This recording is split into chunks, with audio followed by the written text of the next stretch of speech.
Hi, and welcome to the Data Center Insight Newsletter. I'm Lauren, the Chief Editor, and I am back with your weekly roundup of articles in the data center industry that you should be reading to keep ahead of the hot topics. So we have some fantastic contributions this week.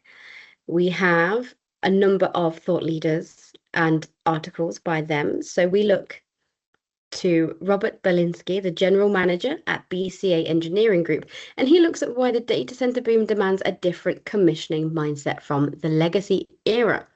So the blueprint, the commissioning model that worked for 10, 20 megawatt facilities is just designed for a completely different generation of projects.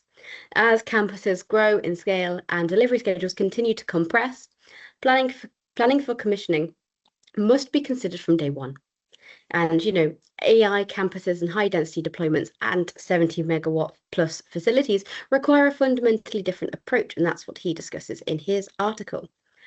Up next, we have Paul Tanner, the Technical Support Director at OpenGear, and he spills the beans on what really happens when critical infrastructure fails at 4 a.m. For data center operators, this lesson is that resilience depends on more than just maintaining power, cooling, and connectivity during normal operations. It's a fantastic insight into what actually happens in those critical moments in the early hours when there's not many people about and things go wrong. Next up, we have Anna Rogoli, the Director of Architecture at TTSP, and she explores how the community benefits in a data center development go beyond district heating because it's just not always feasible. The impact of data centers should be addressed by widening the analysis of what a community is and how some of the most valuable benefits to the community, like knowledge, skills, relationship, and opportunities, are just harder to quantify, but have a longer lasting impact. And that's what the industry should be looking at. Data centers used to be invisible to the public. They don't actively serve them directly, but this is changing. Things are evolving. People are becoming more knowledgeable of what they are. However, public understanding of what data centers are and how they work is limited. And people experience the digital world as immaterial. So they would rarely think that every photograph you take, every bank transfer you make, ultimately depends on a physical building full of servers, a cooling plant, and electrical equipment.